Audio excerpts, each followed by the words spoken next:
Boa tarde, pessoal. Vamos começar aqui a sessão. Meu nome é Natália Mazzotti. Eu sou co-diretora da Open Knowledge Brasil, junto com a Ariel, que está aqui ao meu lado. A gente vai começar essa sessão sobre perspectivas e desafios dos dados abertos governamentais, né, que é um tema que eu acho que, no contexto atual brasileiro, é muito relevante. E eu vou começar apresentando as pessoas da mesa, depois eu vou passar a palavra para cada um deles, que cada um vai ter em torno de 15 minutos para sua exposição, e depois a gente vai abrir aqui para perguntas da plateia, e quem estiver assistindo também por streaming pode mandar pergunta para a gente usando a hashtag OpenDataForumBR, que aí a gente tem aqui uma relatora que está compilando aí as perguntas e depois a gente pode, no Twitter, a gente pode responder aí também. E governança de tecnologias da informação e comunicação. É professor universitário e atua como gestor público do governo de Alagoas há 15 anos. Então, Tiago, por favor. Boa tarde a todos e a todas. Cumprimentar aos colegas da mesa, na pessoa da Natália. Essa mesa é uma honra, estamos aqui conduzindo ela. Quero fazer uma saudação especial à nossa amiga Ana Júlia, da Fundação de Economia e Estatística do Rio Grande do Sul, que ela foi a grande propositora dessa mesa, ou seja, sem a iniciativa da Ana, que deve estar nos assistindo, isso aqui não seria possível. Bem, eu começo esse debate importante. Dados abertos tem tudo a ver com o futuro da internet, a gente vai ver o porquê nesse painel, já com essa provocação. Os dados estão abertos no Brasil, e aqui eu faço algumas outras provocações inicialmente para a gente desmistificar um conceito que ele é comumente confundido ou misturado, né? Transparência versus abertura. No meu entendimento, ser transparente é como está essa imagem aí. Eu tenho aí uma porta de vidro onde eu consigo ver o que está dentro. Ou seja, como a boa parte dos dados disponíveis hoje no Brasil. Eles são transparentes, tem as diversas leis, lei de transparência, lei de acesso, permite a transparência.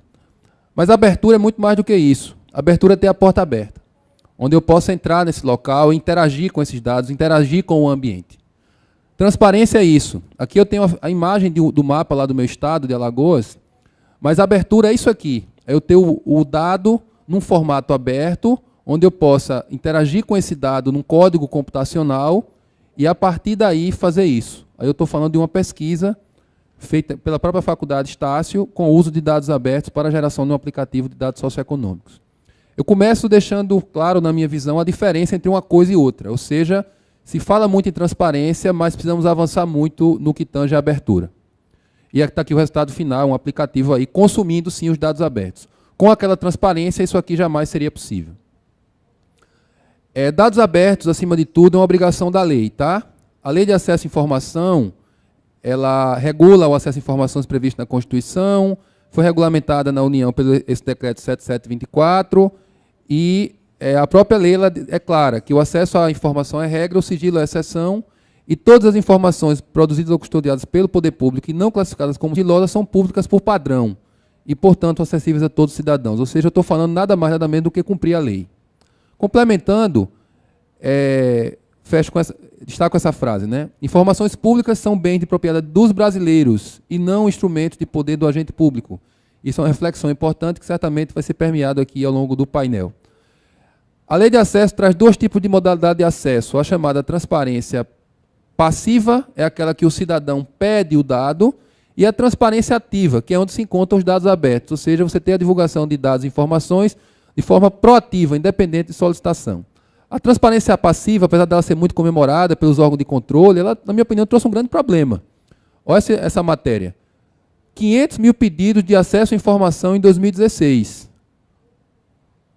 Perdão, desde quando a lei foi implantada, 111 mil somente em 2016, ou seja, em média de 15 dias para processar cada pedido. Ou seja, é um prazo irreal, muito longo para a velocidade do mundo moderno, né? Na verdade, a transparência passiva criou isso aqui, no que tange a pedido de acesso à informação. Uma grande burocracia para se pedir dados, aumento de esforço, ou seja, é um trabalho muito grande. A transparência passiva, que hoje é o que está mais vigente nos órgãos públicos Brasil afora. Muita transparência passiva e pouca transparência ativa. Por outro lado, a transparência ativa ela é muito clara no seu artigo 8º da Lei de Acesso, onde ela diz que toda instituição deverá divulgar na internet, né, informações públicas, de interesse coletivo, por elas produzidas. No parágrafo 1º tem as informações mínimas que devem ser produzidas, institucional, ações e programas, despesas, licitações e contratos. Legal, tem o mínimo, sim, mas e o máximo? O que é o máximo? Essa é uma bela discussão. Inclusive que não tem regulamentação sobre esse assunto. Não existe uma receita de bolo sobre o que é o máximo. O que é o máximo? É o que a sociedade pede? São todos os bancos de dados dos órgãos públicos? Por lei, tudo que não é sigiloso é aberto. Só que existe uma grande diferença entre o mínimo e o máximo, que requer muito envolvimento da sociedade. Bem, na prática, como é que a Alagoas implementou essa parte de dados abertos com base aí no parágrafo 3º, artigo 8º da LAI? Ou seja, como eu falei, é dever dos órgãos públicos promover a divulgação em local de fácil acesso das informações de coletivo interesse geral. E você traz alguns requisitos de como essa informação deve ser disponível. Ou seja, todos os sítios devem ter ferramenta de pesquisa que permita o acesso à informação de forma objetiva, transparente e clara. Essas telas que estou trazendo é do portal de dados abertos de Alagoas. Ou seja, tem que ter uma busca inteligente, que funcione. Deve-se garantir a autenticidade e integridade das informações disponíveis para acesso, especificamente definindo a fonte, a data que foi atualizado, quem é o responsável. Divulgar em detalhes os formatos utilizados para a estruturação da informação, senão eu posso ter uma planilha, posso ter um arquivo enorme de 1 GB de dados, só que ninguém sabe para que ele serve. É importante ter os metadados para explicar os dados. As informações de atualização, já citei há pouco. Indicar local e instruções que permitam interessados comunicar por via eletrônica com o órgão ou entidade detentora do sítio, para buscar esclarecimentos que, porventura, os dados não estejam explicando. E, obviamente, garantir acessibilidade de conteúdo para pessoas com deficiência. Tudo isso foi implementado lá no portal de dados abertos de Alagoas por parte do Governo do Estado.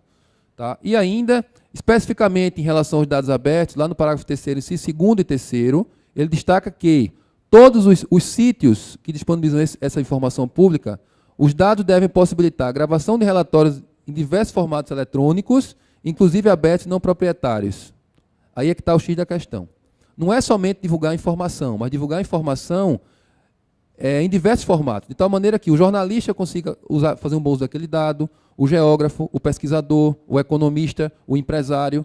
Ou seja, dado aberto é muito mais do que transparência. Tem que ter a preocupação com vários formatos e, principalmente, possibilitar o acesso automatizado por sistemas com dados abertos. Eu consigo fazer isso a partir de um portal de dados abertos. Novos negócios, sem sombra de dúvida, é um potencial enorme que tem por aí.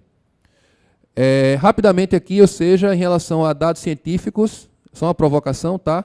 Ou seja, enquanto em Portugal você tem 73% das universidades portuguesas com repositório institucional de informações, de dados, e aqui de informações 73%, de dados apenas 2%.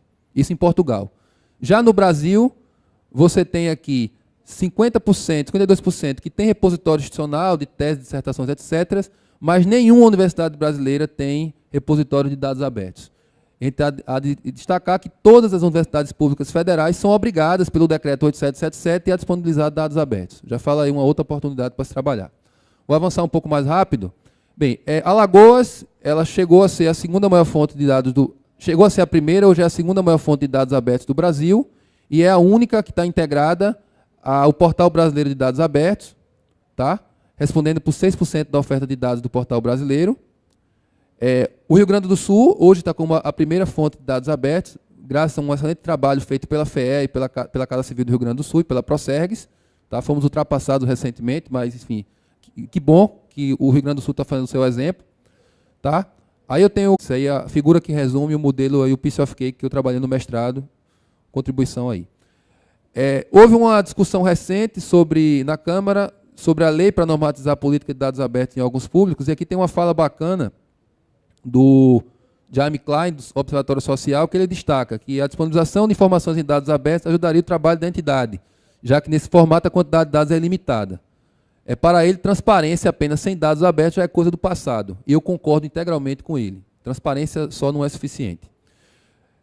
A parte de dados abertos na União começa a ser bem regulamentada a partir do Decreto Federal 8777, que instituiu a política de dados abertos na administração pública, e inserir os dados abertos como requisito prioritário para cumprimento da lei de acesso. Esse decreto trouxe uma série de bases que deveriam ser abertas por padrão. Algumas delas, infelizmente, ainda não foram abertas, e uma que eu destaco como mais relevante é a base do Diário Oficial da União, certo? Ou seja, mas que bom que a União já tem decreto regulamentando política de dados abertos. Tá? Esse é um trabalho muito importante da CGU com o Ministério do Planejamento, que é um painel de monitoramento da abertura de dados da União.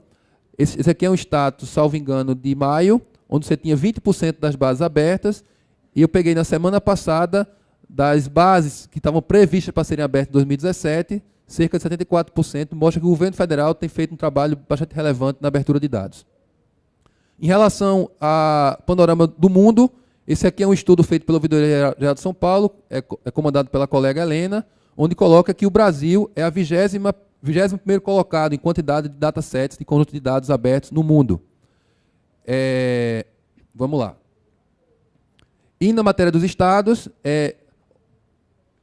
o Rio Grande do Sul disponibilizou agora, Alagoas até então estava nessa liderança, como eu falei para vocês. Tá? Em relação aos municípios, Curitiba, Fortaleza, Porto Alegre, Recife e Rio de Janeiro. O que é que eu mostro aqui?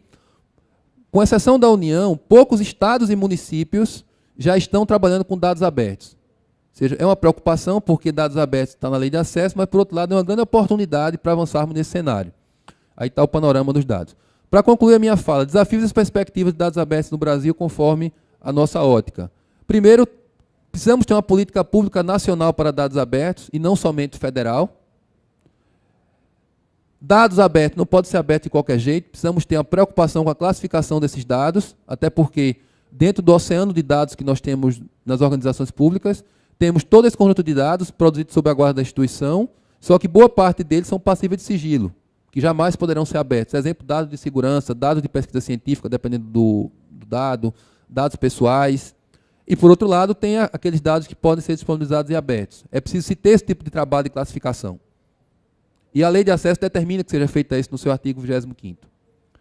Dados abertos conectados, aqui eu estou falando de semântica, dados com qualidade, porque não adianta ter um mundaréu de dados abertos se os dados não são reutilizáveis para nada. Eu acho que o Henrique vai falar um pouco sobre isso para a gente. Tá? Para gerar o quê? Melhores decisões baseadas em dados. Aí o Henrique eu acho que vai falar bastante sobre isso aqui para a gente. Um grande exemplo é o projeto Serenata de Amor, que é muito conhecido, que só foi possível ser feito porque existem dados abertos. Sem dados abertos, o Serenata de Amor, a Rose, provavelmente não conseguiria ter a efetividade que ela tem hoje. Tá? Dados abertos para estimular a participação em cocriação, hackathons, eventos de desenvolvimento, enfim, sociedade se apropriando dos dados. De manhã teve um painel aqui que falou muito bem disso, certo? O concurso de aplicativos. Para promover, sim, governos abertos e conectados, eu estou falando da Open Government Partnership, vivos governos transparentes, participativos e colaborativos, para que podemos ter, sim, infraestruturas de dados, tá? Ou seja, os dados lá da ponta, os dados dos municípios que se agregam aos dos estados, do Brasil e que se agreguem a dados abertos no mundo todo. E, por fim, eu faço um convite que a gente possa reencontrar em Maceió, que vamos ter lá um grande evento, o Data Science for Business e o Intelligence Artificial Cognitive Conference, que vai ser em abril, onde nós queremos discutir essa ótica de dados abertos inserido nesse contexto aí da ciência dos dados. E essa era a minha fala e agradeço a oportunidade. Boto aqui a palavra para os colegas. Obrigado, gente.